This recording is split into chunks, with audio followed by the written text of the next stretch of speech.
Oi, pessoal do sétimo ano, tudo bem? Aqui é o professor Francinésio de História. Estou passando aqui para explicar a nossa atividade da aula de hoje, dessa semana, inclusive. E só lembrando que quem ainda não fez as outras atividades das semanas passadas, não deixem de fazer. Eu ainda estou recebendo, certo? Porque é importante a participação de vocês. A nossa avaliação terá um peso bastante importante, a participação de vocês. E além do mais, pessoal, é importante para a nossa aprendizagem. Por isso, façam as atividades, certo? Estou aguardando o contato de vocês.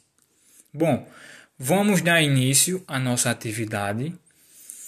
E a nossa atividade dessa semana será baseada no nosso caderno de história que vocês irão receber durante a semana, certo?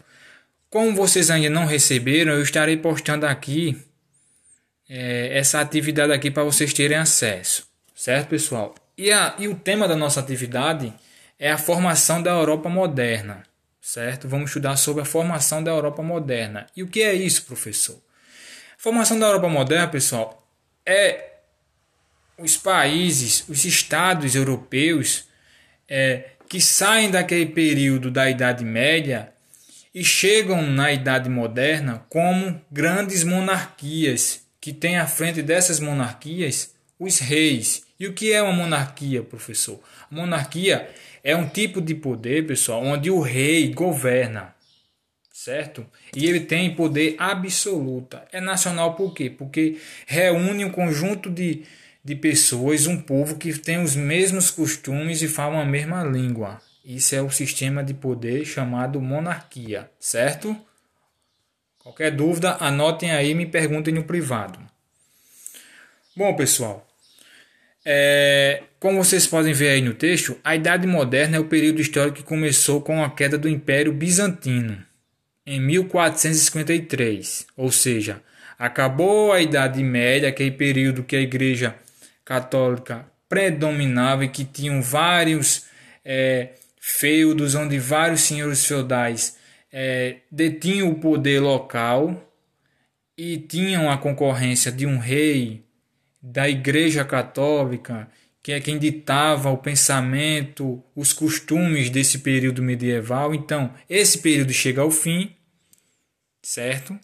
E se inaugura a Idade Moderna na Europa, certo? Como vocês podem ver aí, com a queda do Império Bizantino em 1453 e terminou com a Revolução Francesa em 1789. E isso a gente vai estudar mais adiante, certo?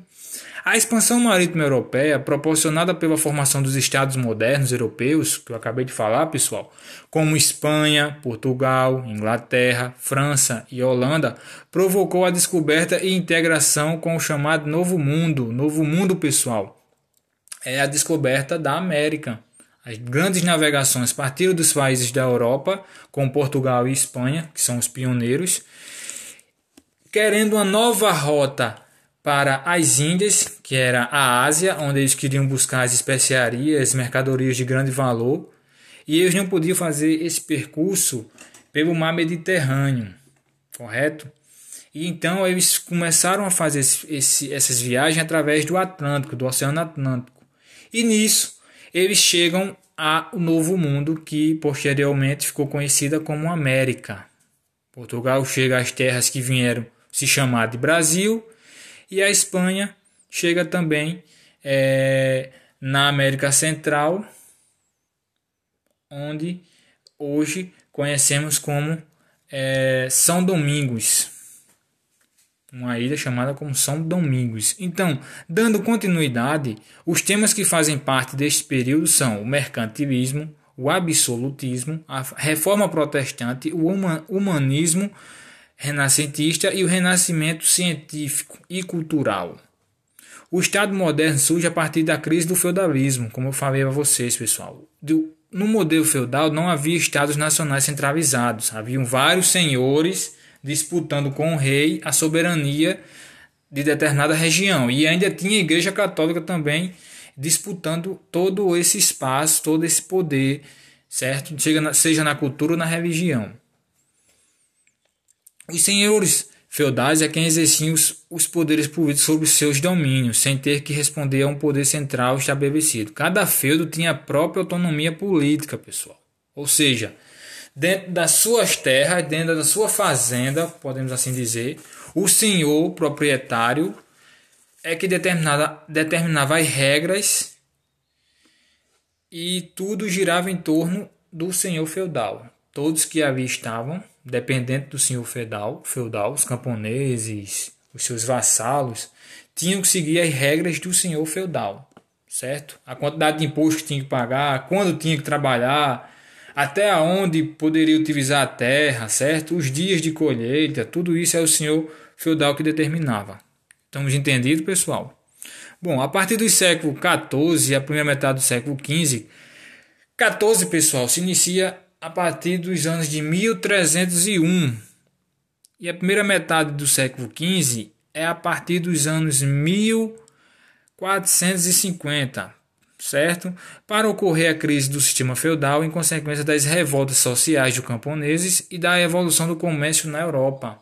A burguesia passa a exigir elementos e garantias para o desenvolvimento do comércio, como um governo estável, leis e taxas unificadas. Ou seja, eles queriam um Estado unificado onde existissem taxas e segurança para os comerciantes. Que até então, como vocês puderam ver, cada senhor feudal determinava na sua terra, na sua região, as regras e todo comerciante que passasse teria que pagar um tipo de imposto diferente. E muitos não garantiam a segurança desses comerciantes. Então, com essas revoltas sociais e essa reivindicação dos comerciantes que formam a burguesia, esse sistema feudal cai e dá início a esse período moderno aí, que são os estados modernos baseados na monarquia, certo? Aí as características do estado moderno: um só poder na figura do rei, um só exército financiado pelos comerciantes e com a figura do rei como chefe, autoridade soberana do rei para todo o território, não existe mais senhores feudais. Esses senhores feudais vão se tornar, seja de forma pacífica ou através da guerra, vassalos do rei. O que é vassalos, professor? Vassalos são servos, são pessoas que prestam serviço, são pessoas que estão ali à mercê do rei, certo? O rei é o soberano, é o suzerano, inclusive, e essas pessoas são os vassalos, são pessoas que prestam serviço, prestam obediência ao rei, certo, pessoal? Administração e justiça unificada, ou seja, o rei administra uma forma administração para todo o território e uma justiça que serve para todo o território também. As leis são unificadas. E a criação do sistema burocrático, que é a forma de organizar todo o sistema, toda a administração do estado, do território. Aí vemos aí, pessoal, mais adiante, os principais estados modernos. O primeiro é Portugal, que inclusive foi o primeiro mesmo que se unificou e que deu início a essas grandes navegações e à expansão do comércio e ao investimento na infraestrutura administrativa e legal do seu Estado nacional, que era Portugal. E em segundo plano temos também a Espanha. Eu não farei essa leitura aqui para vocês, vou deixar vocês fazer essa leitura em casa, certo? Para o vídeo não ficar muito longo. E vou aqui diretamente para os exercícios. Importante é vocês lerem todo esse texto. Qualquer dúvida vocês me procurem no privado e depois vocês vão responder apenas essa primeira parte aqui, certo?